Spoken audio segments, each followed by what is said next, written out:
The federal government has rejected Christian genocide claims as Information Minister says the narrative is foreign-driven.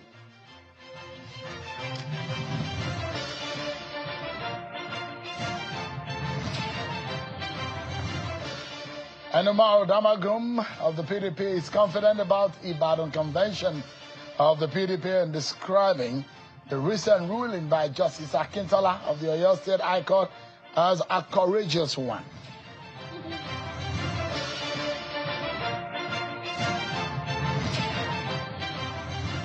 Hello everyone, welcome to the program. This is Politics Today, live on Channels Television. I am Sean Kimale here in Abuja. We're bringing you up to speed with all of the major stories in the land, and we'll be bringing you perspectives on the ones that are leading in the headlines. First, let's tell you about what happened today at the Bauchi Lodge in Abuja, where the acting national chairman of the People's Democratic Party is met with members of the Board of Trustees of the party. Mr. Damagum today is describing a recent ruling by Justice Akintola of the Oyo State High Court as a courageous affirmation of the party's constitutional right to conduct its 2025 elective national convention. Mr. Damagum says that the PDP Board of Trustees and some other leaders are confident about the reasons the party needs to move forward. This is captured in the POT meeting at the Bauchi State Governor's Lodge in Asokoro in Abuja. The PDP acting chair says the ruling resolved earlier legal challenges and confirmed that the PDP has fulfilled all legal requirements to hold its internal democratic exercise.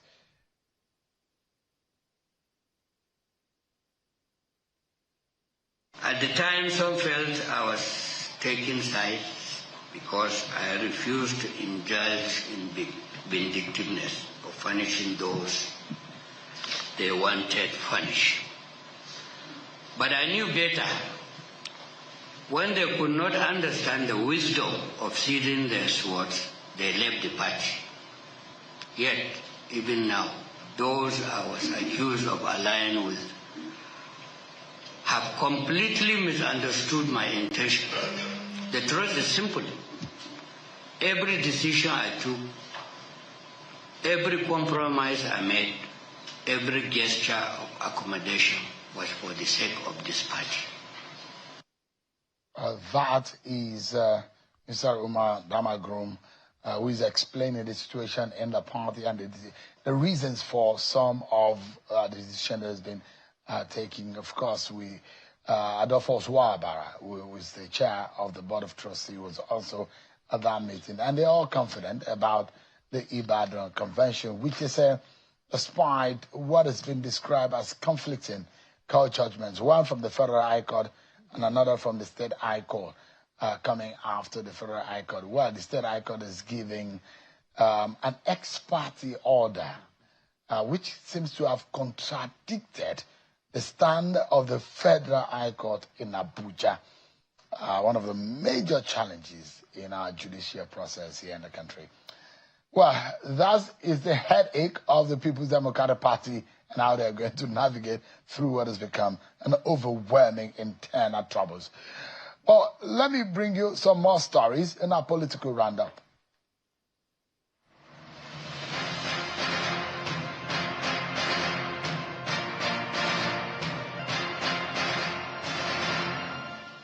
The Senate has passed the Electric Vehicle Transition and Green Mobility Bill 2025 for its second reading.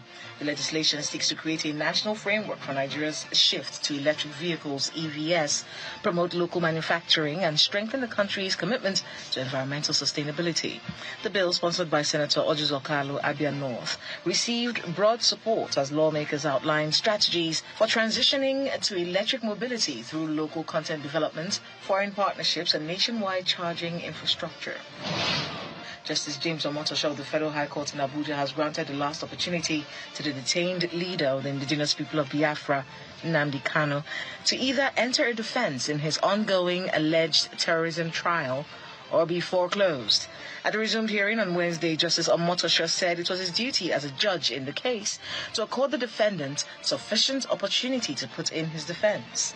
The judge spoke while ruling on an application by the prosecuting lawyer, Adigboyega Awomolo, that the court should foreclose the case since Kano had failed to enter his defense, having spent 5 out of the 6 days the court allocated to him to conduct his defense. Awomolo had noted that the court had on Tuesday adjourned till Wednesday for Kano to enter defense or deemed to have waived his right to do so. A group known as Energy Reforms Advocates of Nigeria, ERAN, has rejected a bill to create a national commission for decommissioning of oil and gas installations. The bill has passed second reading in the House of Representatives and is being considered by the Committee on Petroleum Resources upstream.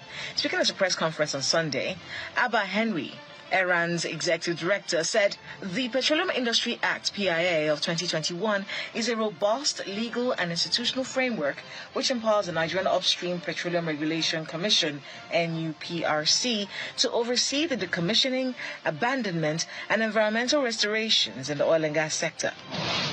The People's Democratic Party, PDP, has formally petitioned the Inspector General of Police, IGP Kayode Egbetokun, alleging that the suspended National Secretary, Senator Samuel Anyanwu, led an armed takeover at the party's National Secretariat in an attempt to install an acting chairman. The petition, signed by PDP Acting National Chairman Umar Damagum, claims that the incident occurred on Monday, November the 3rd, 2025. According to the document, Anyanwu was allegedly assisted by suspended Deputy National Legal Advisor, Barrister Okechukwu Usoha, the National Vice Chairman, North Central, Mohammed Abdurrahman, and armed thugs mobilized by his aides.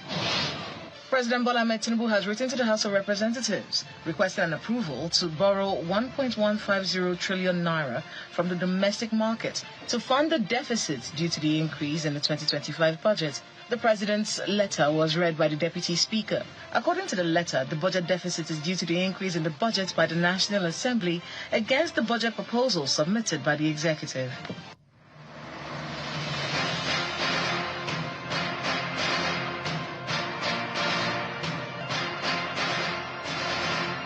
Thanks so much, everyone, for staying with us on the program.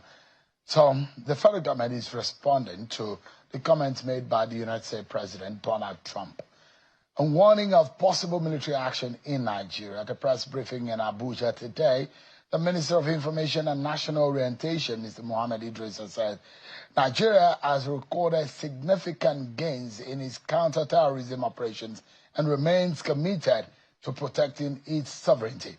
According to the minister, security forces have neutralized more than 13,000 terrorists, arrested over 17,000 suspects, and rescued nearly 10,000 abducted victims since May of 2023. He says terrorism in Nigeria does not target any particular religious or ethnic group and urge continued international cooperation without external interference. Let me allow you to listen to one or two of the ministers who spoke earlier today at that press conference. Any narrative suggesting that the Nigerian state is failing to take action against religious attacks is based on misinformation or faulty data. Several leading personnel of the very dedicated armed forces of Nigeria and the country's intelligence agencies are Christians working and succeeding alongside their Muslim colleagues in the fight against extremists and criminals waging war against our country and against our values. Also, Nigeria's security challenge cannot be fully understood without acknowledging the volatile security situation in the Sahel region and complicating factors such as the collapse of Libya over a decade ago, flooding the region with terrorist elements. This has also led to the illegal importation of illegal weapons and firearms into Nigeria. In the Tinubu government, we are not reacting emotionally at all. We are reacting with empirical verification. And that's what the Honorable Minister of Information had just done. The statistics, the figures, the data showing specific actions to ameliorate the long-standing insecurity. We all know that this insecurity did not start yesterday, nor started in 2023. But from the actions taken so far, if one is unbiased, you will know that from the plethora of actions taken in the last 2 years, if we had taken those actions in the last 10 years, we probably won't be where we are today. All right, there's been a lot of perspectives and angles to this. Semaphore has been reporting about Nigeria's diplomatic posture in Washington, as a lot of our diplomatic arrangement has now come under intense scrutiny. And tonight, for nearly 2 years, we're looking at what has become a major threat to our relationships and how it's been handled administratively. Africa's most populous nation is now scrambling and looking for a way out for what has become a major diplomatic tension. Now, there hasn't been no major substantive ambassador in the United States, and under the Tinubu administration, government lobbying efforts on Capitol Hill have been minimal to a non-existent. And according to a piece on Semaphore, that vacuum has now left Abuja exposed at a particular delicate moment as U.S. President Donald Trump issues a threat of potential military action over allegations of Christian persecution in Nigeria. New filings examined by Semaphore reveals that while Nigeria scaled back its lobbying presence, the Afro separatist groups have significantly increased theirs, channeling talking points about Christian killings into influential conservative Christian networks in Washington, D.C. Diplomatic observers say a stronger presence in D.C. might have given Abuja clearer visibility into the shifting political climate. Kamala Harris, saying a former White House Africa advisor, warns that this is not an era to be casual about diplomacy, especially when national reputation and security are at stake. The stakes are higher and they are now dire. How this government is going to react to it is now what a lot of Nigerians are now advising and speaking on. Let me bring in tonight a very senior lawyer in the land, a rights activist, Mr. Falana, who is live for us on this matter. Thank you so much indeed for joining us tonight. Thank you, Shim. Our sovereignty has been called to question. When another leader of another nation is saying that he's contemplating a military intervention in our country, that those who will question the ability of our own government to take charge of his own affairs, and perhaps there are those who are also saying maybe it's a time for us to all sit up as a people. What are your initial views on what has become a major diplomatic tension as raised by Donald Trump's statement? When I read the statements credited to Mr. Donald Trump, the President of the United States of America, I wasn't in any way taken aback. So you were not surprised? No. He is a guy who has absolute contempt for Africans. That is the reason why he took on South Africa before Nigeria. But those Nigeria and South Africa are the two leading African countries. And so for him, we're either a shithole country or a disgraceful country or whatever. Now, I'm going to look at the problems from the human rights perspective, not a diplomat. And my own position is that Mr. Trump has lied to the whole world by alleging Christian genocide in Nigeria. So it's a lie. Without any evidence to back it up. Now, he said about 3,100 people have been killed, Christians have been killed in Nigeria. It's unfortunate and nobody can support even the killing of a citizen of this country. But when you look at the narrative of Mr. Trump and match it with what is on ground. The killers, be it terrorists, bandits, kidnappers, armed robbers, and so on and so forth, or people who simply call gunmen, do not care about your religion. And many of them care about the ransom you are going to pay. So it's not about your religion.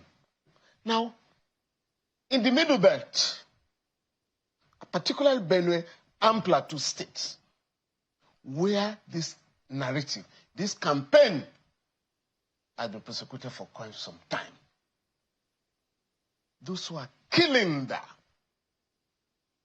are either killing to expropriate land or killing to feed their animals when you have open grazing. You know, instead of losing sleep over Mr. Trump's statement, for me, the government has a duty to look inward. Where have you made errors? Government must be honest. According to Professor Jibril Ibrahim, a respected intellectual, he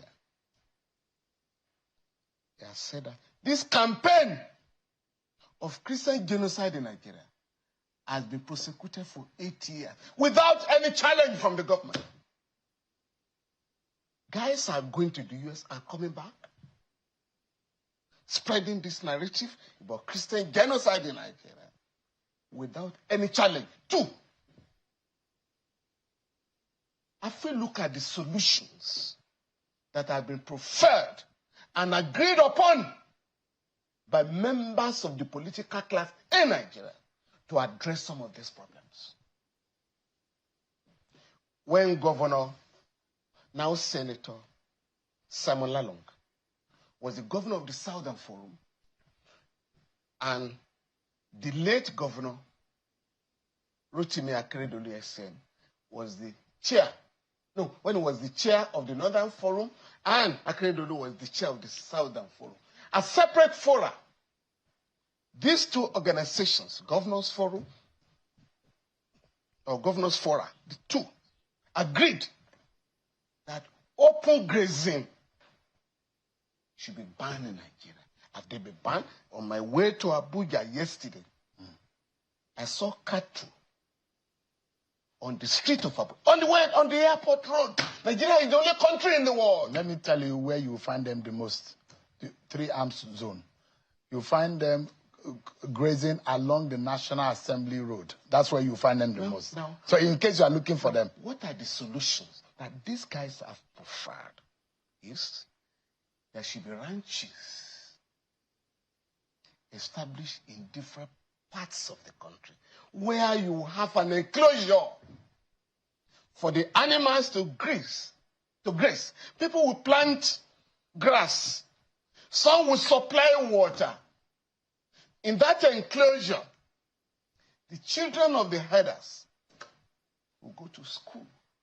But what is going on is that people will leave Sokoto or even Mali, bringing cattle to Nigeria. It's not done in any other African country. So why have the members of the ruling class and the government refused to allow ranches to be established in different parts of the country? That's number one. Number 2, how can you have a modern state in any part of the world that allows bandits and criminal gangs to kidnap citizens and without any attempt to identify and locate them?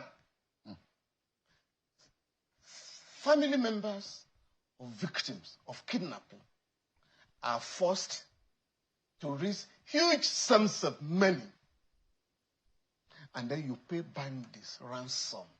How? How will the government allow that? The moment they're asking for money, They are no longer using, because they have no access to SIM cards now. They no longer use their own phone. They will use the phone of the victims to call members of their family. And the members of the families, distressed, confused, go to the police or the security agencies. Our loved ones have been kidnapped. And they will ask you, have you been contacted? Yes, this is the number. Today, technology has advanced to the extent that wherever a phone call is made, you can locate a particular place. So what do you expect security people to do? It's not to leave the family members to be looking for money to pay ransom. It is to storm the hideout of the criminals and ensure that you are able to rescue victims of kidnapping.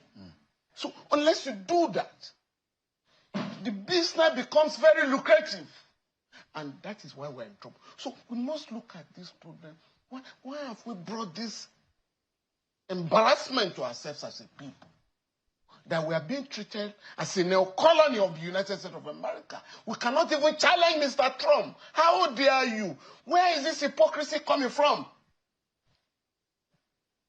Unknown to most Nigerians, there are more Arab Christians than Jewish Christians. The Jews do not believe in Jesus Christ. In fact, in the entire population of Israel, only 1.9% subscribe, and majority of them are Arab Christians. In Gaza, at the last camp before the war, there were no less than 1,000 Christians in Gaza alone. But what has Mr. Trump done is to support not just the attack on the Palestinians, the killing of the Palestinians, including children and launching attacks on rockets on hospitals. Mr. Trump is supporting the military onslaught on the Palestinian people in spite of the indictment by the International Court of Justice that this is genocide, and by the ICC, this is a crimes against humanity. What has Mr. Trump done? So tell Mr. Netanyahu, the Prime Minister of Israel, I want you to destroy, raise Gaza to the rumbles, and then give me the place because I want to build an estate in Gaza. That guy is currently planning to attack Venezuela. 80% of the people of Venezuela are Christian. Not just Christian, they're Catholics. Now, Mr. Trump is planning to attack them. In the United States of America itself, between 2020 and now, 2025, not less than 280,000 people have been killed in America by gunmen. Those of us in the human rights community are also launching an attack on the United States. Stop these reckless killings. Because the gun, they can stop it. But those who are in charge of producing weapons and guns, the NRA, will not allow it. It's a very powerful lobby group in America. On the day that Mr. Trump was threatening to attack Nigerians, I think one church was attacked in one of the states. 5 people were killed and several others injured by a gunman. Mr. Trump did not even make a statement. So the whole thing is hypocritical, is beyond killings in Nigeria. But for us as a people, and for the government of Nigeria, you must now take Mr. Trump's warning as a wake-up call. And I can see evidence of that. The government is now giving information to the public and to the international community of efforts being made to wage a counter-insurgency operation. We are now being told how many people have been taken to court. But we're also getting something very wrong. So we must also pay attention, sufficient attention, to state governments. You know what? Murder or culpable homicide, kidnapping, armed robbery, and so on and so forth are state offenses. Terrorism, even though a federal offense, as far back as 2016, the Attorney General of the Federation has given fiat to state attorneys general to prosecute promoters, sponsors, and other criminals involved in terrorism. Up to today, no Attorney General has, maybe a couple, has prosecuted people for terrorism. So, I mean, for instance, President Bola Tinubu was in Plateau this year. And during his visit, he ordered the Inspector General of Police to arrest all the perpetrators of the mindless violence in that part of the country. In Plateau State alone. A few days later, the Inspector General of Police said 53 suspects have been arrested. So, where are they being tried? From the information at my disposal, maybe 1 or 2 have been charged. So why is it that the police command in every state, including the FCT, including the police headquarters, even the police headquarters, the leaders, authorities of the police regularly address press conference, where sometimes even kidnappers or suspected kidnappers, suspected terrorists and others are paraded. What do our attorney generals do? Do you contact the police to send the case files of those who have just been paraded so that we can have them prosecuted? So we must look at this problem holistically. So you have described Mr. Trump as a liar and as a hypocrite. In the case of Nigeria and the situation... And the case of South Africa? Yeah. He did say in South Africa, white people are being chased out of the country. So we can tell Trump you are a liar. Your figures are incorrect. You are hypocritical because other things are happening. You don't love Christians. You just wanted to hate on Nigeria. Is that the case? The case is... It's not as simplistic. Citizens have been killed in Nigeria. In the last 15 years, about 40,000 people have been killed in the Northeast. And 2 million people have been displaced in that part of the country. I don't want to talk of the Northwest. Majority of them are Muslims. So, but when you are talking of addressing this problem from the religious perspective, because Mr. Trump wants to satisfy his evangelical base in America, you now say, Christians have been killed in Nigeria, as if it's a policy, because genocide is a deliberate policy to exterminate a people. Is that the case in Nigeria? Or this reckless, misguided criminal element are killing anybody they find on their way? What is the duty of the government? Is to ensure that the government is in control at every stage, that the government is in control of the use of force in a country. So what I've said for Mr. Trump, I don't want to waste my time on Mr. Trump. Knowing him, I know his antics, I know his hatred for African countries, and the fact that this matter is about the resources of our country.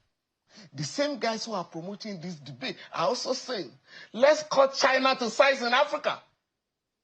Oh yes, because you must look at the geopolitical considerations in this matter and the errors made by our government in the past and the present.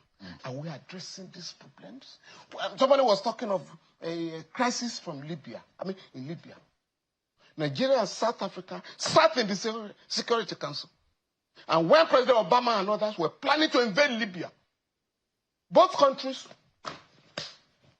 didn't bother. Even when Libya was attacked, and weapons were flowing out of that country. Because under Gaddafi, Libya had the largest armory in Africa. We contacted the human rights community. We contacted the government in Abuja. Can we buy off these weapons? Otherwise, we're going to be in trouble. If these weapons, are bought by the terrorists, we're going to be in crisis. what happened in Liberia and Sierra Leone will be a child's play, whereby what you call light weapons were stolen from that country and brought to Nigeria. We're still in trouble, but we're not listening to. So when the government now says, there were problems in Libya, how did Libya happen? It was by Mr. Obama. The same Mr. Obama, as President of America, refused. That Obama administration refused to allow weapons to be bought by Nigeria. At the time, these criminals could be controlled. Now they have become all powerful.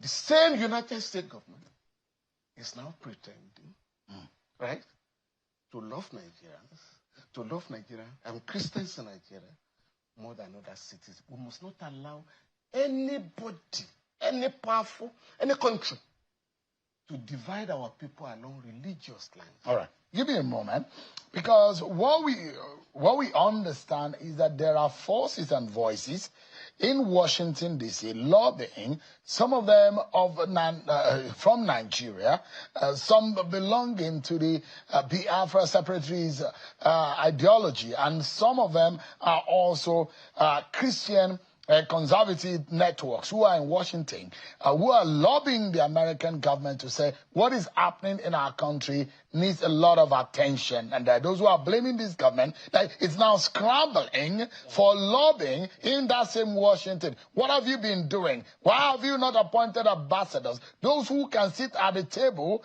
for diplomatic and security conversation about your country. Now, we're in this dire situation. But what is the way out? It's a conversation for all Nigerians. We'll be right back after this break to further that conversation.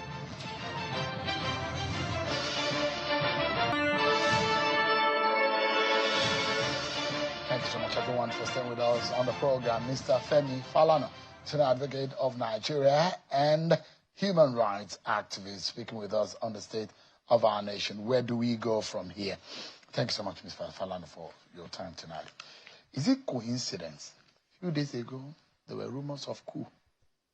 Days later, change of guard and the military top brass.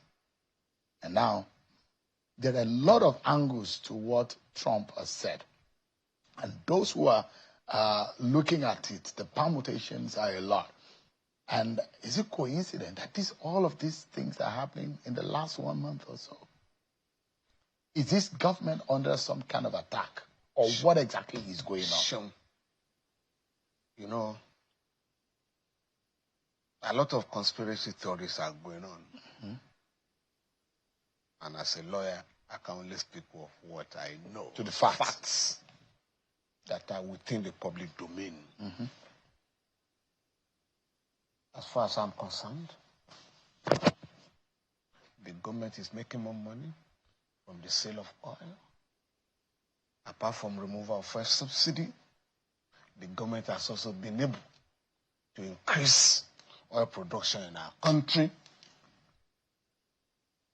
But for the majority of our people, they remain economically disabled. And when people are planning a coup, they take advantage of mass anger in the land to strike. The government has said there was no attempted coup. As far as I'm concerned, the government has to come up very soon because it has not been able to dismiss reports of arrest of the alleged coup plotters. The government has to be more honest with Nigerians. Is this happening? Or is this going to happen? So the government must come out. No matter how delicate? Of course. The security matter? No, arrests have been made. This is being reported. The federal government has not said it. The defense ministry, the DHQ has denied it. No, at the time it was denied, the government was still trying to pick up people. Arrests have not been made. Information has leaked out. And so the government must be honest with Nigeria and react to those reports one way or the other. And there is a way in which you also mobilize Nigerians if we are honest with them, to fight anti-democratic forces. The government must go back to the drawing table. What could have led, haven't listened to those who have been arrested. And then, one way or the other, address the problems. As regards what is going on in the United States, again, yes, the two events, people may want to analyze them, but what is important show is the fact that Mr. Trump has drawn global attention to a crisis in Nigeria, which is that gunmen are killing citizens in Nigeria.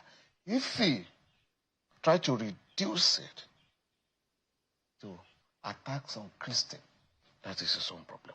But for us as Nigerians, and for the government has a duty under the Constitution to guarantee the life and property of every person living in Nigeria. If criminal gangs are now in control of force in the country, balance of force in our country is in favor of criminal element, the government must review its own counter-insurgency operations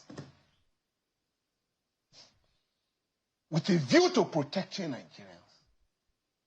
Because Nigerians are wondering, our armed forces have performed brilliantly well in other African countries, including in particular Sierra Leone and Liberia. What has then happened that for 15 years we've been trying to contain the criminality of some ragtag armies. So the government must go back to the drawing table and examine its policies so that we can guarantee law and order in our country. So this is the thing, Mr. Falana. And there are those who have fears about a possible military intervention. That Trump says it, he means it. Trump has enough bullets in America to shoot to any place in the world. It takes almost 2 days to deliver the strike on Iran's nuclear site from America. On the day before, he was saying something different. All of a sudden, he had ordered a strike on Iranian nuclear facility. And we do know, we have history, we know how the United Security Council voted. 10 states, 10 countries voted in favor of intervention in Libya in 2011. 5 states abstained, if you remember, Mr. Falana. Including Nigeria, South Africa, and Brazil, Yeah. And when that happened, Mr. Falana, if you remember vividly, part of the agreement at the United Nations Security Council was a no-fly zone and military intervention as much as possible, which meant that airstrike can be taken, could happen. And you know, Mr. Falana, that when Trump says Trump is itching to use the bullet and the military power that they have, the fear that people have is that where is he going to shoot at? What information does he have? Who is going to the possible collateral damage? Is it, Mr. Falana? Is it a fact or a reality that our government lacks the capacity to hunt down these criminals and these elements? That so much that some people are happy that Trump is the savior that can help us clear this. If Trump is our savior, Mr. Falana, let us all clap for him and let him come. Is that the case? Sure. Mr. Trump, the United States of America has never been a savior of any country. You're talking of Iraq. They went for weapons of mass destruction at the end of the day. Nothing of such was found. Syria, Libya, Afghanistan, wherever. The United States has never gone to any of those countries. The intentions have not always been right. No. Intentions are there, but it has never been in the favor of the host people. Now, like you are saying, America today has about 12 billion bullets. being used locally. Some of them are used locally to kill its own citizens by gunmen. Others will have to go out. But you know, for me, the most painful aspect of it is that this country is almost being reduced to a pawn. While America was planning to attack Nigeria, China has come out to say, thou shalt not do it. EU has come out, there is no evidence of mass Christian genocide to warrant intervention in the case of Nigeria. If a war breaks out, as Mr. Trump is planning, it's not like going to Iraq, right? You have these criminals scattered all over the country. So it cannot be a question of just striking and going back like Iran. No. They wanted a military base there. They couldn't get it.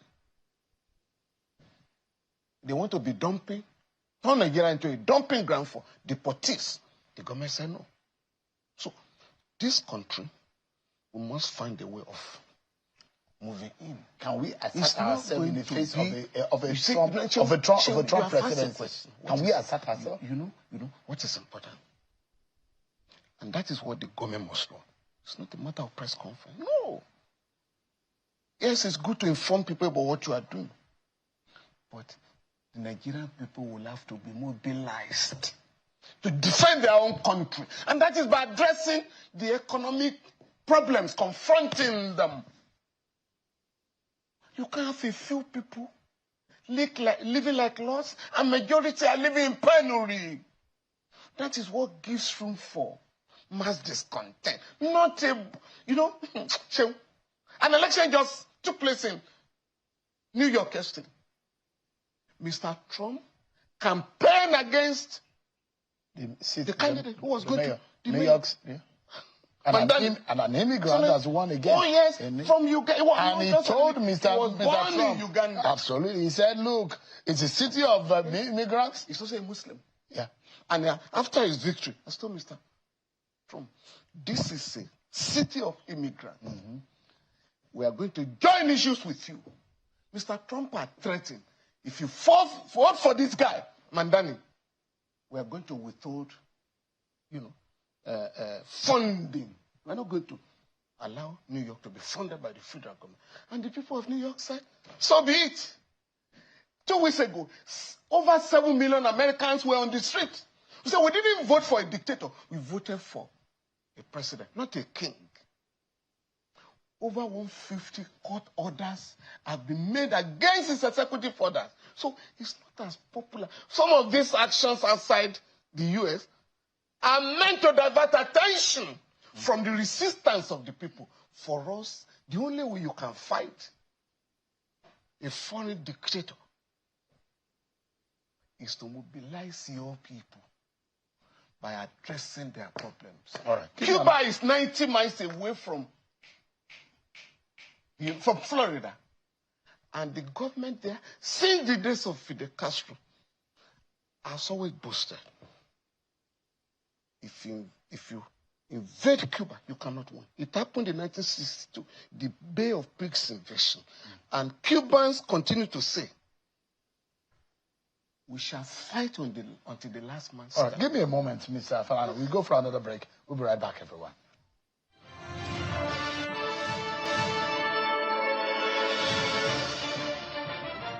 Thank you so much, everyone. On a home stretch now, and a conversation with Mr. Femi Falana. If you had the opportunity, Mr. Falana, in this quagmire that we have put ourselves, unnecessary one, there are a lot of people who will say, but it's a wake-up call, like you call it. The federal government needs to wake up. The state government needs to wake up. I don't know why a lot of people are putting pressure on the federal government. This government inherited a disastrous situation of a country left by the former government. The same political party, however, you look at the statistics, they are very, very, very interesting and troubling also. And you look at those who are arrested for terrorism charges. They were not prosecuted and charged to court. It's only Tosi Ajayi under the DSS that have now charged them to court and prosecuting them. So you ask yourself, what has been happening before this government happened. But it's good that this government is feeling the heat, and let them rise up and fix it. If you have the opportunity to say one thing to President Bola Tinubu in this very difficult situation, what would that be? So I was talking about Cuba. Yeah. It's a country of 12 million people. America has imposed sanctions on that country, economic sanctions, for over 60 years. The United States government has not been able to bring down that country, that government.